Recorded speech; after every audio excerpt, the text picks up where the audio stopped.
kuyamba goba mutima ne Simon Peter Malay akajja obunaku tubaniriza.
It's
mpola mpola nga boyika. Apira ko boyika. Mpola mpola. Yeah. Sae no ngoti emeni mama wo nga gavira ku kidiba ajja n'omusaada. Eriso lyali kulingo idikyali tegeza.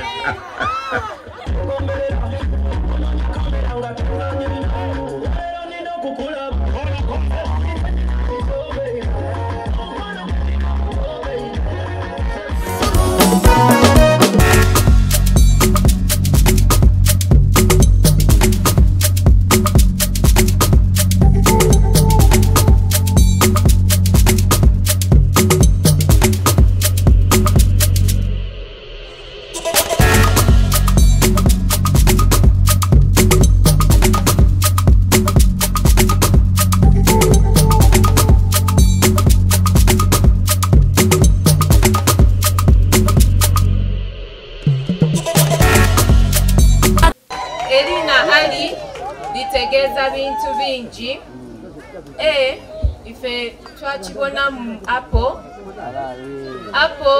meaning that an apple a day keeps the doctor away.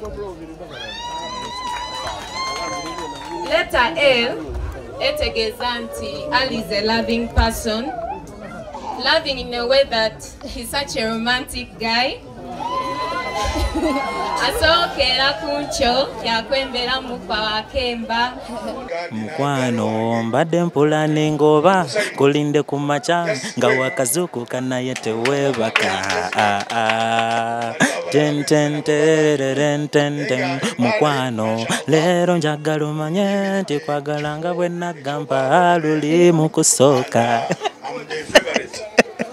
mu bintu byankuleeteire buli mukano ka biscuit kawooma ino era yankoba nti oyo mwana Rahma awooma era ekintu kyosobola okulya mu lunaku kiwooma ino okiryawo akirya tosobola kigoowa. So he came up with this point of us pushing out. And I was like, you know, I was used to him of being my friend. I'm like, he knows me, but this is a big step he has taken. And I was like, let's give it time. Let's stay friends for a meanwhile. But as time went on, he knows me. I know him. We've been friends for years. And there is no relationship that is best than one when you're friends. You know what he wants, he knows what you want. When you please know how to control, you know. So he knows me. And I know he's the man of my life. You know? Yes, I love him so much. And I'm so treasured to have him as my husband. So men know that all women want to be introduced. So some men take it as an advantage, so that you fall in for them. In the first place, I was like, you might be lying. Yeah, he proposed to me on my birthday. And I was like, no. But that real night, he drove and went to my mom. Man, before him, he knelt down. He knelt down and told my mom, Nenda muwala wo, I want to marry her. Mommy called me yandeta yantyamya. Yeah, babuza. Brida mubangana mwana wange ngatidi. You know, sarcastically anyway. She was joking. She was happy anyway. He took a big step to talk to my mom. My man is caring. And he's at least, I don't know how to say it. He's always happy, you know. Even when he's annoyed, a few people can know he's annoyed. Asigala kulaga that face, and he's a funny man. And he's so funny. You can never be with him and get bored. Never, never. Banyambe bambi mandekere omwami wange teri mukazi ayagala kugabana musajja lawoza kunze tunulira nze fa kunze nzeka lawoza kunze ali bambi uliriza kyenkusaba njagala tubeere nze nawe tusanyuke tujaguze aboleka bakole fitina kati badugude kati bakoni